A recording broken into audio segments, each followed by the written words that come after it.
Vous faites bien de choisir KMC pour vous informer, mesdames et messieurs. Bonsoir à toutes et à tous. Bienvenue dans cette nouvelle édition du journal dont voici les grandes lignes.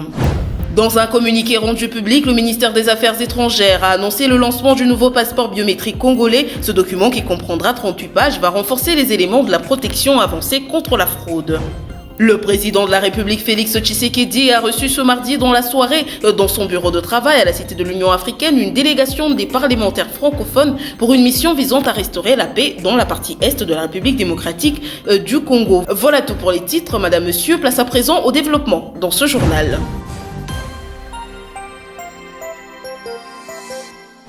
Le président de la République a reçu ce mardi dans la soirée à la Cité de l'Union africaine une délégation de parlementaires francophones dans le cadre d'une mission de bons offices visant à restaurer la paix dans l'Est de la RDC. Conduit par le président de l'Assemblée parlementaire de la francophonie, le Camerounais Hilary Etong, ses élus ont échangé pendant plus d'une heure avec le président de la République sur le voie de sortie de la crise sécuritaire qui secoue l'Est de la RDC. En octobre 2024, le président Félix Tshisekedi, accompagné d'une importante délégation de la RDC, avait participé au 19e sommet de la francophonie tenu à Paris aux côtés des 88 chefs d'État et de gouvernement des pays membres. Avant le début de ces assises, le chef de l'État congolais avait eu un tête-à-tête avec son homologue français Emmanuel Macron au palais de l'Élysée, où le président Macron avait cité tous les foyers de conflits au monde, sauf la déstabilisation de l'Est congolais par son voisin le Rwanda. La délégation congolaise présente à ces assises n'avait pas apprécié que dans son mot d'introduction, le président français n'avait pas mentionné la crise dans l'Est du pays, une des raisons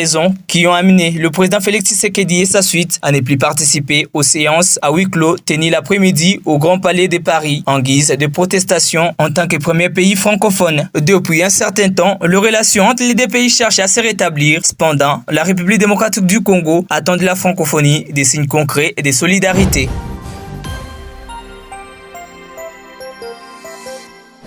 Les tensions entre le gouvernement congolais et l'ancien président Joseph Kabila ne cessent de s'accentuer. Accusé de collusion avec les rebelles du M23, Joseph Kabila a récemment été déchu de son immunité parlementaire à la suite d'une décision du Sénat congolais. Alors que cette décision suscite de vives controverses et fermement contestée par les partisans de l'ex-président, le gouvernement maintient ses accusations, affirmant que Joseph Kabila serait impliqué dans les actions des rebelles. Lors du briefing presse tenu le 27 mai 2025 à Kinshasa, le ministre de la Communication et Médias, Patrick Muyaya, a souligné que l'ancien chef d'État s'était abstenu de condamner le Rwanda dans son dernier discours. Un silence que le gouvernement considère comme un signe supplémentaire de sa complicité dans le conflit en cours. Namakambo Etali, président honoraire.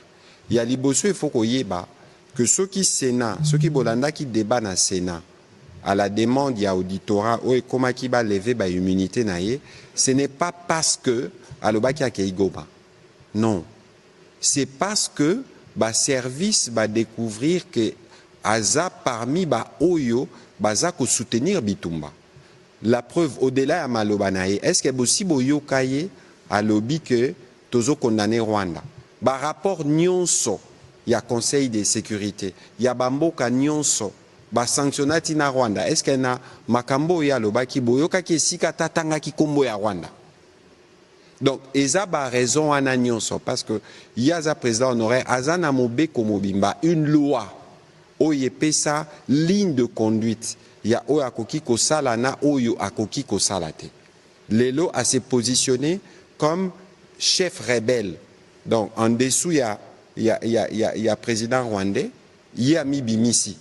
Yango ndeko paluku awa asali pe oya ye 12 questions oya mituni est-ce que mwana ya mzee akoki lelo kolekela na Rwanda bato bazo la sécurité na eza batu oyo ya signaki radiation na bango na mapinga yango lelo pe batu msu bakoki ko mituna pourquoi bitumbango ezaki kosila te est-ce que ba contact na bango e bandi lelo ezaki ba contact akala tout ça la moi bagé po bino bo benda oya bino ba minre biso peto tikala na o to tikala kanango parce qu'il faut koyeba ke biso to komi na niveau oyo ya bitumba na Rwanda parce que président lobby minéré à ba congolais ya liboso eza ba congolais ozomona donc les lo batunyo se faut bazala vigilant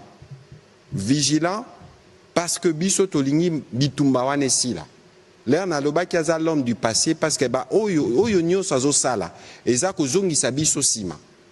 Tozonga na babitumba, tozonga na ba corruption, tozonga na ba concussion, tozonga na ba bradage. Nyonso wana toboyi.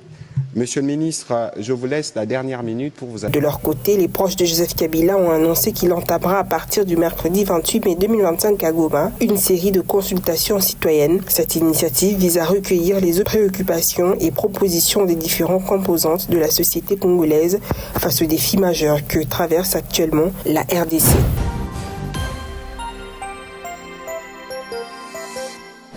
Le gouvernement de la République démocratique du Congo a annoncé le mardi 27 mai dans un communiqué officiel le lancement du nouveau passeport biométrique, un document de voyage sécurisé et conforme aux exigences internationales. Le ministre d'État, ministre des Affaires étrangères, coopération et francophonie, Thérèse Kaikwamba, rassure les détenteurs des anciens passeports qui seront valides jusqu'à la date butoir de validité de celui-ci. Le nouveau passeport comprend des éléments de protection avancés contre la fraude tout en répondant aux exigences de l'Organisation de l'aviation civile internationale. Ce document passe de 32 pages à 38 pages. La procédure d'obtention débutera ce 5 juin 2025 prochain de manière simple et directe sur le site web. Les deux passeports cohabiteront jusqu'en 2030. L'ancien laissera place au nouveau passeport biométrique. Le coût initialement prévu à $99 baisse à $75, payable en espèces auprès d'une agence de la banque Equity, BCDC ou en ligne sur le site web.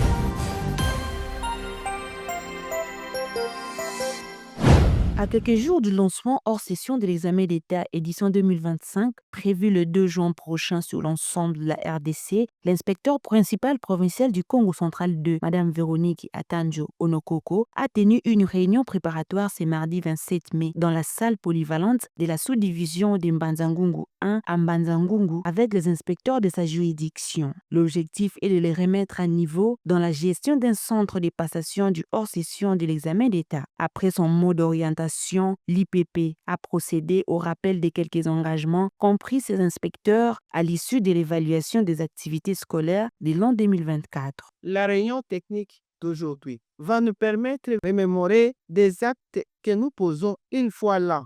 C'est une fois que nous gérons la hors-session, c'est une fois que nous allons gérer la session ordinaire, une fois là, nous gérons la fête des Tinassos. Alors, pour éviter qu'on se trompe, parce que nos erreurs sont fatales pour les enfants, nous devons nous retrouver à la veille de ces évaluations. Pour sa part, le directeur provincial éducationnel du Congo central 2 a invité les inspecteurs à travailler dans la collaboration et à la lutte contre la corruption. Nous y sommes arrivés parce que chacun de nous, chacun de vous a fait sa part de responsabilité, a mis du paquet dans ce qu'il a eu à faire. Je voudrais que ce même élan d'abnégation et de sacrifice ponctue le reste du travail afin de garantir un déroulement de la haute session sans faille. Par ailleurs, cet entretien a été marqué par le partage des instructions à suivre pendant ces épreuves certificatives, la remise des pochettes aux inspecteurs ainsi que le contrôle des contenus de ces pochettes. C'est là, après des échanges d'éclaircissements avec l'IPP sous la passation.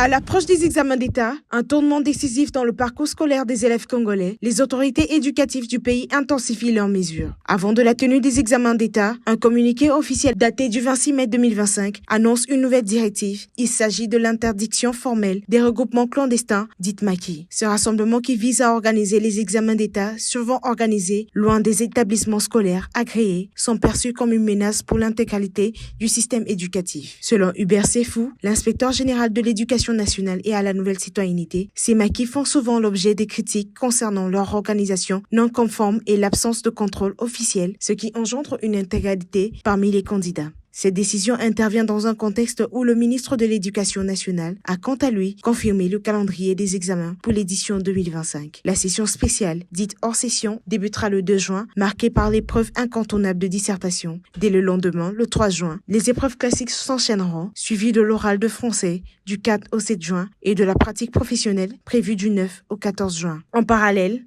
La session ordinaire des examens d'État se déroulera quant à elle entre le 28 et le 31 juillet 2025. Dans un souci d'équité et pour pallier des difficultés rencontrées par les élèves des zones en conflit, telles que celles du Nord et Sud Kivu, le Trésor public a pris l'engagement de couvrir les frais de participation.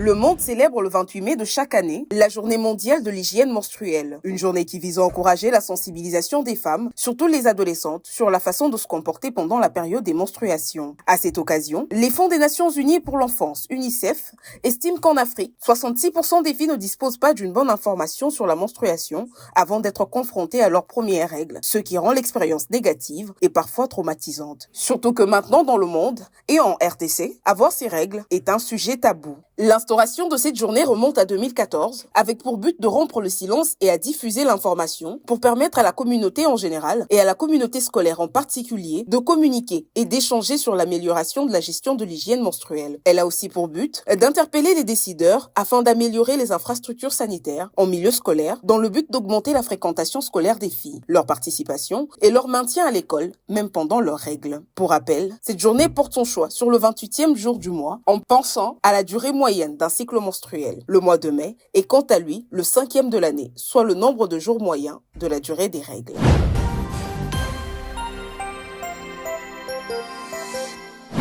La variole du singe, aussi appelée Mpox, progresse de manière inquiétante en République démocratique du Congo. En l'espace d'une semaine, les autorités sanitaires ont recensé 727 nouveaux cas suspects, dont 182 ont été confirmés par les laboratoires. 9 décès ont été enregistrés, confirmant la gravité croissante de cette épidémie qui touche aujourd'hui de plus en plus de provinces. Le tableau dressé par les services de santé est alarmant. Les enfants de 0 à 14 ans représentent la majorité des cas confirmés. Une prédominance féminine est observée dans une certaine tranche d'âge. Ils sont suivis par les jeunes adultes âgés de 25 à 35 ans, ou la tendance s'inverse avec une prédominance masculine. Ce sont donc les populations les plus jeunes qui sont les premières victimes de cette flambée. Sur le terrain, certaines zones sont plus durement frappées que d'autres. La province du Sankuru se distingue par le nombre le plus élevé des cas suspects, probables et confirmés confondus, représentant à elle seule 22% des cas signalés sur le territoire. Mais en termes de cas confirmés, c'est la ville de Kinshasa qui reste la plus touchée, concentrant 52% des nouvelles infections. Dans la capitale, plusieurs divisions de santé retiennent particulièrement l'attention. À Kinkole, on dénombre 20 cas confirmés. À Massina, le centre du cinquantenaire a signalé 13 cas confirmés et un suspect. Le centre Vijana affiche 10 cas confirmés et 17 suspects, tandis que la division quinoise compte 18 cas confirmés. À la prison militaire de Ndolo, 27 cas confirmés ont été recensés. Le centre de santé Kokolo, quant à lui, fait état de 8 cas suspects. Face à cette propagation rapide du virus, l'arrivée de 1,5 million de doses du vaccin est très attendue. Prévue dans les tout prochains jours, cette cargaison permettra de lancer une campagne de vaccination à grande échelle, ciblant en priorité les zones les plus touchées et les groupes les plus vulnérables. Depuis le début de l'année 2024, la RDC a déjà enregistré plus de 74 000 cas suspects, plus de 21 000 cas confirmés et près de 1800 décès. Des chiffres qui traduisent non seulement l'ampleur de l'épidémie, mais aussi l'urgence d'une mobilisation nationale renforcée. Les autorités appellent à la vigilance, à la responsabilisation communautaire et au respect des mesures sanitaires pour contenir cette maladie encore trop méconnue du grand public.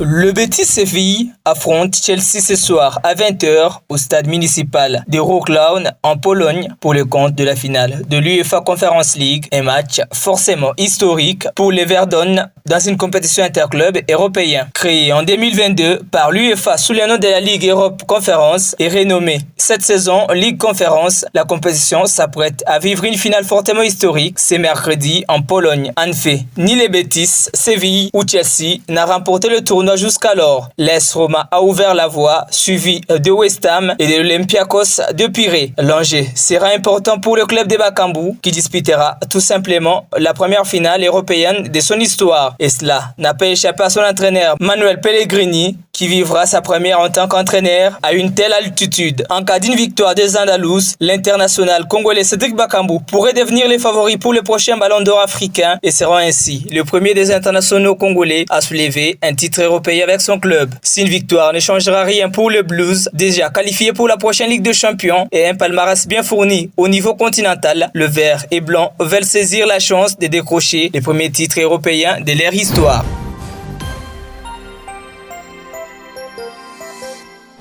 À quelques semaines du tournoi Chobo à Kinshasa, qui débutera par la commune d'Elemba le 10 juillet prochain, M. Boloua Carlils, président de la Fédération congolaise de football des petits poteaux, a récemment eu l'honneur de rencontrer M. Fofana Inza, président de la Confédération africaine des petits poteaux et président de la Fédération ivoirienne de football des petits poteaux, en sa qualité de commissaire chargé du développement du football des petits poteaux en Afrique australe. Lors de cette rencontre stratégique, les deux dirigeants ont échangé sur les perspectives de développement de cette discipline en RDC et dans l'ensemble de l'Afrique australe. Ce fut une occasion précieuse pour M. Boloua Carlils de présenter en détail les projets ambitieux du tournoi Chobo qui vise à structurer, professionnaliser et promouvoir la jeunesse sportive congolaise. Cette rencontre renforce l'engagement de la FECOFOP dans sa mission, faire du football de petits poteaux un véritable levier de cohésion sociale, de découverte des talents et de la lutte contre la délinquance juvénile. Grâce à ces partenariats stratégiques, de nouvelles opportunités se dessinent pour l'essor du football de petits poteaux en Afrique, ouvrant la voie à des projets innovants et inclusifs pour le jeune talent.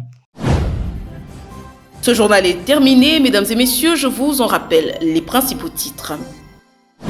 Dans un communiqué rendu public, le ministère des Affaires étrangères a annoncé le lancement du nouveau passeport biométrique congolais. Ce document, qui comprendra 38 pages, va renforcer les éléments de la protection avancée contre la fraude.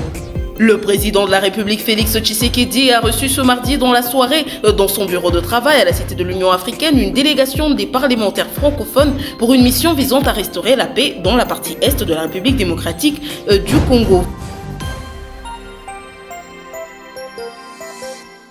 Ce journal est complètement terminé, mesdames et messieurs. Merci de nous avoir suivis sur Kyria Media Channel.